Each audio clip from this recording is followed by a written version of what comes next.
Copyright প্রত্যেকটা ইউটিউবারদের জন্য দুঃস্বপ্নের মতো, সেটি হোক ছোট ইউটিউবার এবং হোক বড় ইউটিউবার, প্রত্যেককেই এটিকে সমানভাবে ভয় করে। আর সেজন্যই কপিরাইট স্ট্রাইক নিয়ে প্রত্যেকটা ইউটিউবার বেশি চিন্তিত থাকে। আবার অনেকেরই এই কপিরাইট সম্পর্কে সঠিক জ্ঞান না থাকার কারণে তাদের চ্যানেলে অহেতুক কপিরাইট স্ট্রাইক চলে আসে। আবার অনেকের চ্যানেল মনিটাইজেশন ডিসেবল হয়ে যায়, আবার মনিটাইজেশন অ্যাপ্রুভ হয় না। আর এই সমস্ত বিষয় মাথায় রেখেই আজকের ভিডিওটি আমি বানিয়েছি। আজকের এই ভিডিওতে আমি আপনাদেরকে একদম সহজভাবে বুঝিয়ে দেব যে কপিরাইট স্ট্রাইক কী, কোন কোন কারণে আমাদের চ্যানেলে কপিরাইট স্ট্রাইক আসে, আর কপিরাইট স্ট্রাইক আসলে আমাদের চ্যানেলের কি কি ক্ষতি হতে পারে, এবং ফাইনালি আমাদের কি কি জিনিস করা উচিত এই কপিরাইট স্ট্রাইক থেকে বাঁচার জন্য। তাই আজকের এই ভিডিওটি প্রথম থেকে শেষ অবধি একটা সেকেন্ডও মিস করবেন না, কারণ ভিডিওটি প্রত্যেকের জন্য খুবই গুরুত্বপূর্ণ। আপনি হতে পারেন ছোট ইউটিউবার, হতে পারেন বড় ইউটিউবার, প্রত্যেকের জন্য ভিডিওটি ভ্যালুয়েবল একটি ভিডিও। তাহলে চলুন শুরু করছি মূল ভিডিও।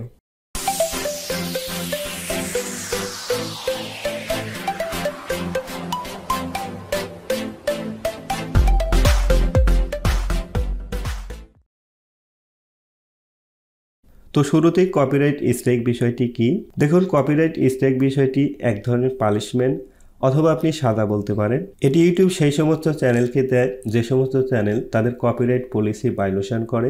আপনি যদি অন্য কোনো ব্যক্তির ভিডিও বা মিউজিক সেই ব্যক্তির বিনা অনুমতিতে আপনার ভিডিওতে ব্যবহার করেন, তখন উক্ত ব্যক্তি ইউটিউবকে কপিরাইট একটি ক্লেম করে। তখন ইউটিউব সেটি সত্যতা যাচাই করে যদি সব কিছু ঠিক থাকে আপনার চ্যানেলে একটি স্ট্রাইক দেয়। বিষয়টি আমি আপনাদেরকে আরেকটু ক্লিয়ার করে দিচ্ছি। ধরুন আপনি আমার একটা ভিডিওর কিছু অংশ বা সম্পূর্ণ অংশটাই ডাউনলোড করে আপনার ভিডিওতে আপনি ব্যবহার করলেন, তখন ইউটিউবের ডাটাবেজে আমার ভিডিও এবং আপনার যে ভিডিও আপনি আপলোড করেছেন সেটি ম্যাচ হয়ে যায়। তখন ইউটিউব কি করবে, আমার যে ড্যাশবোর্ডে কপিরাইট সেকশন রয়েছে সেখানে আমাকে একটি নোটিফাই করবে যে অমুক ব্যক্তি আপনার ভিডিওর এত% ব্যবহার করেছে।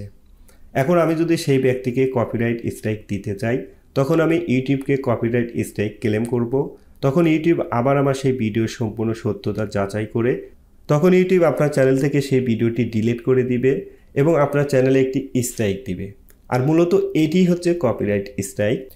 তাহলে আমরা এখান থেকে স্পষ্ট বুঝতে পারলাম, একমাত্র যে ব্যক্তি অনার, অর্থাৎ যে ব্যক্তি ভিডিওর মালিক, সেই শুধু আপনার ভিডিওতে কপিরাইট স্ট্রাইক দিতে পারে, অন্য কেউ নয়।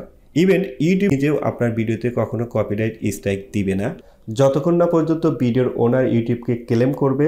আর যখনই ভিডিওর ওনার ইউটিউবকে ক্লেম করবে তখন ইউটিউব সেই ভিডিওটিকে চেক করে দেখবে, যদি সেই অভিযোগের সত্যতা পায় তাহলে আপনার চ্যানেল থেকে সেই ভিডিওটি ডিলিট করবে এবং আপনার চ্যানেলে একটি স্ট্রাইক দিবে।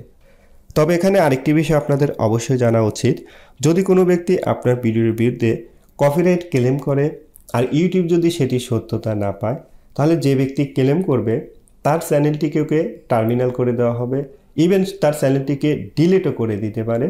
তাই কোনো ব্যক্তি অহেতুক আপনার চ্যানেলে স্ট্রাইক দিতে যাবে না যতক্ষণ না পর্যন্ত সে নিশ্চিত হবে আপনি তার কন্টেন্ট বিনা অনুমতিতে ব্যবহার করেছেন।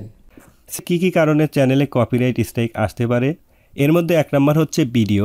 আপনি যদি কোনো ব্যক্তির ভিডিও তার পারমিশন ব্যতীত আপনার চ্যানেলে ব্যবহার করেন, তাহলে আপনার চ্যানেলে কপিরাইট স্ট্রাইক আসতে পারে। আপনি 10 সেকেন্ড ব্যবহার করেন বা পুরা ভিডিও ব্যবহার করেন, যে কোনো কারণে আপনার স্ট্রাইক আসতে পারে। 2 নম্বর হচ্ছে মিউজিক। চ্যানেলের যত প্রকার কপিরাইট স্ট্রাইক আসে এর মধ্যে 60% হচ্ছে মিউজিক ব্যবহার করার। অর্থাৎ আপনি যদি অন্যের মিউজিক আপনার ভিডিওতে ব্যবহার করেন তাহলেও সেই ভিডিওতে কপিরাইট স্ট্রাইক আসতে পারে। 3 নম্বর হচ্ছে থাম্বনেল।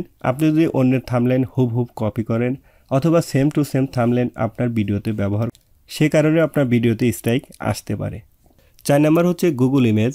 আপনি যদি গুগল থেকে র্যান্ডম ইমেজগুলো ডাউনলোড করে সেগুলো আপনার ভিডিওতে অথবা আপনার থাম্বনেইলে ব্যবহার করেন আর উক্ত ব্যক্তি যদি সেই ভিডিওটি দেখে, তাহলে আপনার ভিডিওতে কপিরাইট স্ট্রাইক আসতে পারে। 5 নম্বর হচ্ছে স্ক্রিনশট।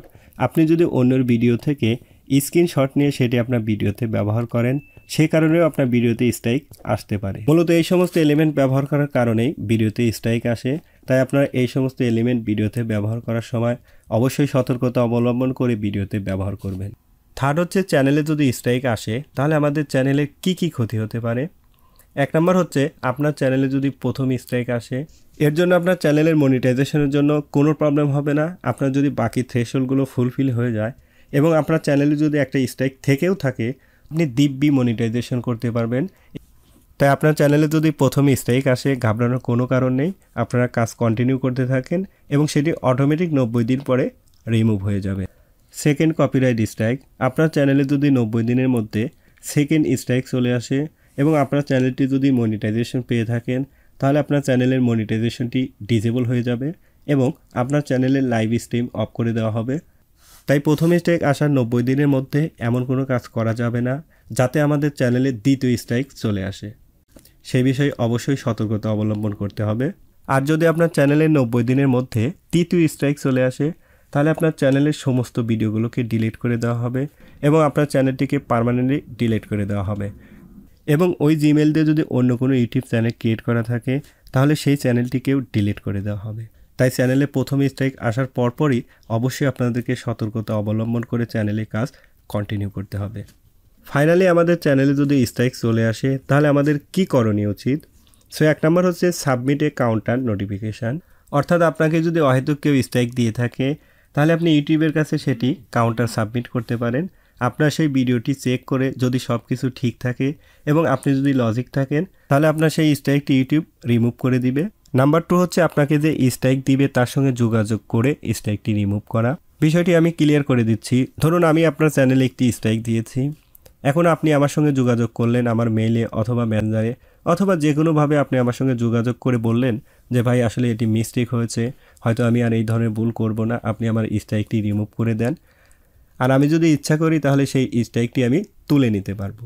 তাই আপনার চ্যানেলে যদি কেউ স্ট্রাইক দিয়ে থাকে তাহলে আপনি অবশ্যই তার সঙ্গে যোগাযোগ করবেন, হয়তোবা সে আপনার স্ট্রাইকটি তুলেও নিতে পারে। অনেকেই মনে করে যে ভিডিও থেকে স্ট্রাইক এসেছে সেই ভিডিওটি ডিলিট করে দিলেই স্ট্রাইকটি রিমুভ হয়ে যাবে। আপনারা কখনোই এই ভুল করবেন না। আপনি যদি ভিডিওটি 50 বারও ডিলিট করেন, কারণ আপনি ভিডিও ডিলিট করলেই আপনার স্ট্রাইক কিন্তু রিমুভ হবে না। আপনাকে যে স্ট্রাইক দিবে তার সঙ্গে যোগাযোগ করেই আপনার স্ট্রাইকটি রিমুভ করতে হবে। আর যদি আপনার স্ট্রাইকটি প্রথম স্ট্রাইক হয়ে থাকে তাহলে সেটি 90 দিন পরে অটোমেটিক রিমুভ হয়ে যাবে। 3 নম্বর হচ্ছে ওয়েট ফর এক্সপায়ার, অর্থাৎ মেয়াদ উত্তীর্ণ পর্যন্ত আপনাকে অপেক্ষা করতে হবে। যে কথাটি অলরেডি আমি আপনাদেরকে বলে দিয়েছি, অর্থাৎ আপনাকে 90 দিন পর্যন্ত অপেক্ষা করতে হবে।